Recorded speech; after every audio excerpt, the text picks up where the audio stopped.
Hey everybody, it's Party Elite, and I just came back from a preview event down in California where I got to test out the upcoming Total War Saga game, Thrones of Britannia, thanks to the wonderful people over at Creative Assembly. The game's coming out April 19th, and while I can't show you my own playthrough footage, I can talk about my experience with it, and I've got some footage to show you from Creative Assembly as well.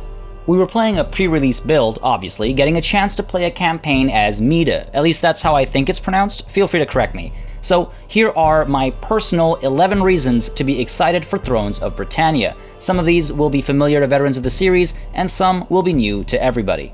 Number 11, a fitting aesthetic. We're starting here because it's a quick one that, while many might not put too much weight towards, it can really make or break the immersion for me. So I'm happy to say that visually the game is quite gorgeous, and the UI is getting a very interesting aesthetic to make everything feel like artwork from the time. Character portraits, event, and intro videos, it really is quite nice, though I think it will take a lot of people some getting used to. But I think it's a nice bit of immersion, and I certainly prefer this approach to something more generic. I think these unit cards will look especially gorgeous if they match the texture applied to these event cards that you're seeing up here as well. Now, I much prefer this approach to, say, Attila, and while I like the look in Rome too, I think this is really something special.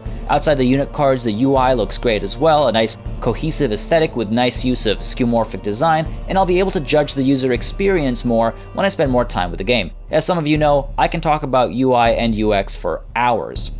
Number 10, 5 cultures and 10 factions. We've gotten used to faction variety with the Warhammer games, and I was curious to what extent we'll be seeing variety between factions in Thrones of Britannia. Turns out, the answer is a bit bigger than I expected. There are 10 playable factions under 5 culture groups: English kingdoms, Welsh kingdoms, Gaelic kingdoms, the Great Viking Army, and Viking Sea Kings. Each culture and faction will have unique traits, and each culture will have a unique endgame rather than just one all-encompassing finale. Unfortunately, nobody made it that far during our play session, so we don't really know what the different endgames are. We're also seeing unique events for each faction, as the recent blog post from Creative Assembly confirmed. I'll link to that in the description down below or perhaps in the comments, so you can read more details on that front. As I mentioned earlier, we got to play as Mida, following under the Gaelic Kingdom's culture. So these guys have legitimacy bonuses from owning cultural lands and defending allies, and that gives various unique bonuses. They also make more money from churches and have increased loyalty, while the faction specifically has a bonus in diplomacy with other Irish factions, and have an event called the Fair of Tailtu, which I'm almost certainly mispronouncing, and that plays a role in decisions you'll make in the campaign, such as whether to hold the fair or not in the first place, and whether you want to go through the trouble of even making that possible. There's some conditions that need to be met, making sure enemies aren't in your capital province, things like that. So when it all comes down to unit selection, though, we'll be getting some similarities, of course, given the time period, but they will all have their own strengths and weaknesses between factions, and on top of that, different unit classes will become available at different times for different factions and have different strengths and weaknesses across those different factions, of course. Number 9, scale. The topic of geographical scale has come up a few times, and I want to quickly show you how far I got in about an hour of play, maybe 15 or 20 turns in, including a few battles. Now this is from memory, so it might be slightly off, but you can see that I was unable to make it to 2 places I wanted to check out: the tip of France and the Giant's Causeway that I wanted to see on the battlefield. Now, I would have been closer had I just made a mad dash to both, but realistically speaking, the campaign map is huge, maybe even a little overwhelming at first. The campaign map is dotted with interesting details, and if games were still sold in boxes here, the back of this one might say it's teeming with life, or something to that effect. Now, scrolling across it takes time, and even though we were told these British Isles are over 20 times the size they were in Attila, seeing it in action makes it very clear that there is a lot of ground to cover. Number 8, full siege battles. Sieges are back in full force, and they are quite gorgeous.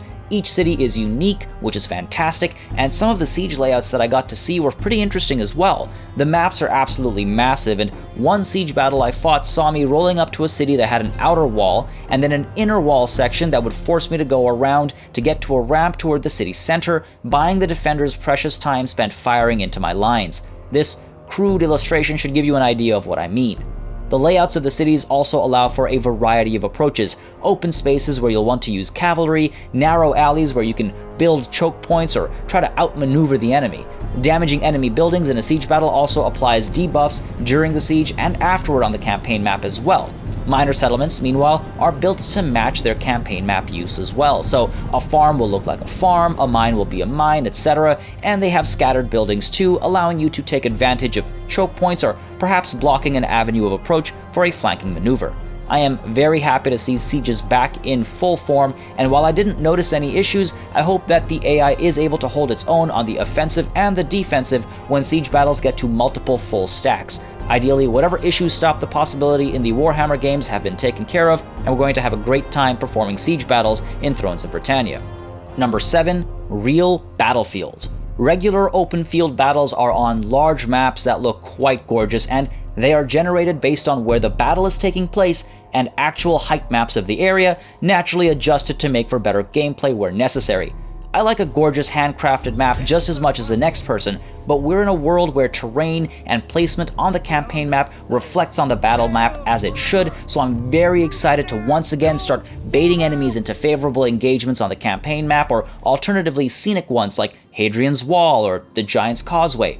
There are some very interesting looking locations on the map, speaking both visually and tactically, and as I'll mention in a bit, one might be maneuvering multiple smaller stacks in this game, which leaves room for some interesting coordination on the campaign map as well. I got to fight a battle where my allies were positioned on the other side of an enemy stack on the campaign map, and so, when we got to the battlefield, we were successfully able to sandwich the enemy.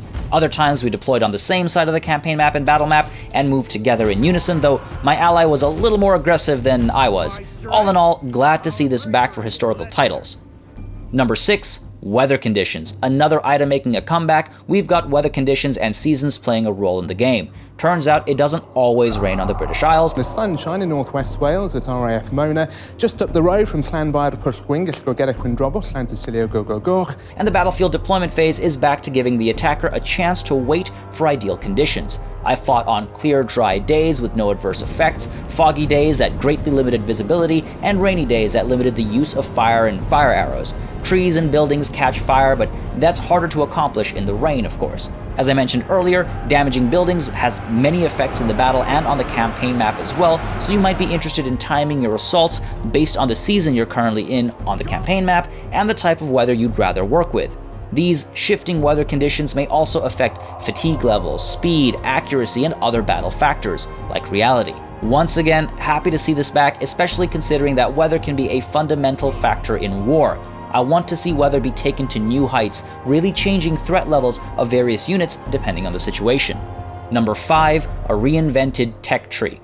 I really like the direction the tech tree is headed. It is one of the features getting a massive overhaul in functionality, I would say. Rather than simply picking a research group arbitrarily, you have to unlock research paths by performing various actions. For example, before you can unlock the chain related to improved siege performance, you need to actually partake in a few sieges first. It's a nice way of making the tech tree a bit more closely tied to the campaign and the actions you take. After all, it makes sense that a kingdom that never experiences a siege wouldn't know how to improve upon one.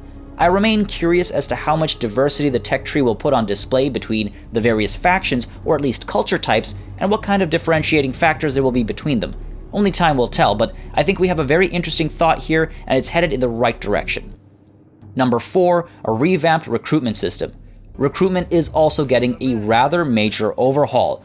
All recruitment is now global and can be performed when in home territory or when fortified in enemy territory. Recruitment costs money and upkeep costs money and food, and there are limits to how many of any given unit you can field at a time. Think like the Tomb Kings, though, limits replenish over time. Now, on top of all of that, this is the big one. When you recruit a unit, it doesn't join your army as a full unit, but instead comes in at about a quarter health or so, and gets filled over multiple turns. Now this is an interesting way to imply a call to arms and the time it takes for the troops to actually be mustered from across the kingdom.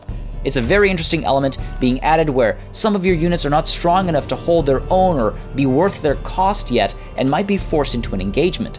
Buildings and higher tier units are no longer tied either, instead relying on the tech tree to unlock higher tier units. So raising armies is entirely different as a reflection of the times, and I like the implications of unfilled units at the time of recruitment. Fielding an army requires foresight now. You're not 1 or 2 turns away from quickly being able to respond to a large invading force. You need to be ready or you suffer the consequences. Number 3, restructured provinces and settlements. we've already been told about how the provinces are being reworked to have one major walled settlement and multiple minor unwalled settlements that can only build one building type. There'll be farms or mines or ports, etc. Now, I was initially pretty skeptical about this approach, but having sat down and played it, I quite like the element it adds to the campaign map. I was worried it would oversimplify things, but as an example, food is a particularly potent target because food is important in recruitment and upkeep, and going after farms or being forced to protect your own from the AI means you might be roaming around with multiple half or quarter stacks rather than a full stack that can't cover as much ground. Minor settlements are completely unprotected unless you put an army in them. Taking a minor settlement is as easy as marching into it otherwise, so you're very much required to stay on your toes. The success of these changes in a regular single-player campaign depends heavily on the AI chasing after these free targets when possible, forcing the player to respond, and ensuring that the AI doesn't just cheat with regards to supplies when the player has supposedly caused severe damage. I'm looking at you, Legendary difficulty. Now, the punishment for war on multiple fronts can be a lot worse given this situation, devastating to a nation that isn't able to respond, and that prospect both terrifies and excites me. Number 2, Wartime Mechanics. We're seeing the return of some old mechanics and the addition of some new factors when it comes to war. War fervor is making a comeback from older games, and if you're not familiar with it, it basically is a measure of how the people of your kingdom feel the current wars are going. A higher war fervor will give you various benefits, while when it's low, it will give you various debuffs, such as public order issues. So now you need to consider the situation when declaring wars or suing for peace. When it comes time to sending your armies into battle, we're seeing a supply mechanic that's being added in. Armies that spend a lot of time outside of home territory will use up a limited amount of supplies that they've brought with them. If the supplies fall below a threshold, you start suffering various penalties. I didn't have to deal with a shortage in my playthrough, but it's not too hard to imagine an army that's pushing deep into enemy territory and gets stuck in a siege with low supplies. Now, these values, if tweaked to the right spot, causing the right amount of detriment to forces behind enemy lines, can make for interesting play on the campaign map, where you're forced to move main and reserve forces back and forth.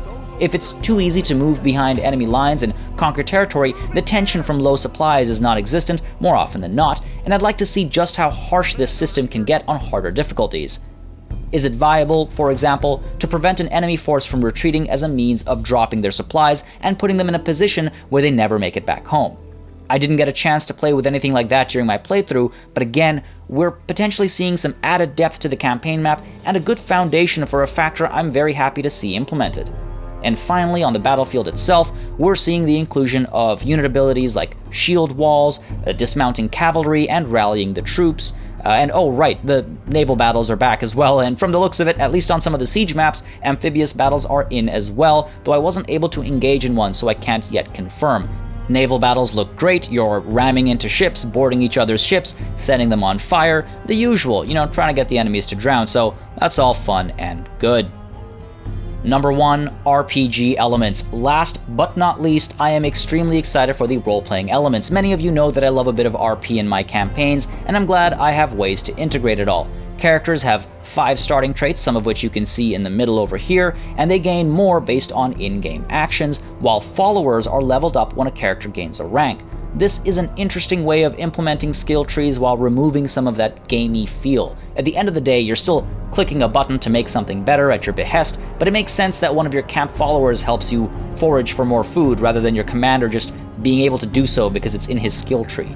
On which note, these followers offer a variety of things such as foraging for food, or increasing campaign movement range of an army, or changing siege holdout times. You can see some of them here.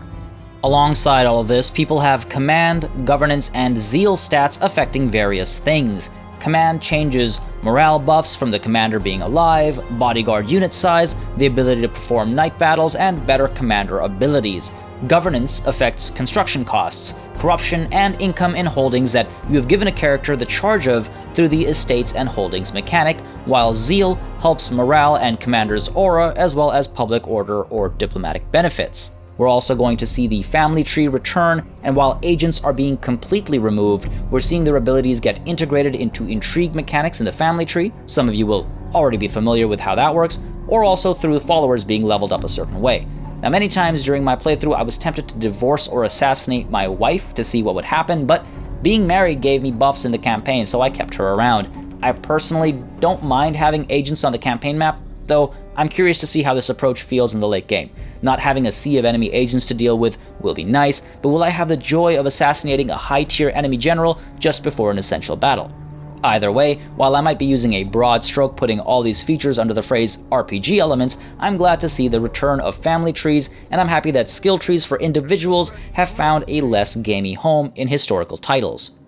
Now, my time with the game was short, at just about an hour and a bit, but I got to declare multiple wars, save my allies from Norse invaders, and an event gave me the option of helping another Irish tribe against a Norse invasion, or taking their lands through war because I didn't believe they could hold a land against the invaders. I had the option to do nothing, but I went with the second option. Can't trust a weak tribe to hold up against the Norse. Gotta do it yourself. Now, there was a ton of warring going on. A vassal once dragged me into a war, many allies needed help here and there, and every so often I got warnings of incoming Norse invasions, giving me time to prepare for their landing. Now, these weren't the regular Norse factions either, just raiders rolling in from time to time. I look forward to butchering the names and the people of the British Isles when I get access and I play my first campaign as one of the Norse factions. It's going to be a dangerous time for anybody who isn't Norse. Thank you all for watching, and make sure you let me know what you're most excited, curious, or worried about in the comments down below. Who will you play in your first playthrough? What are your thoughts? And as always, make sure you subscribe to this channel for more Total War news, battles, let's plays, and tactical analysis. Till next time, cheers. But here stand a new wave of the ambitious and hungry, ready to stake their claim to Britannia. Kings will rise. One will rule.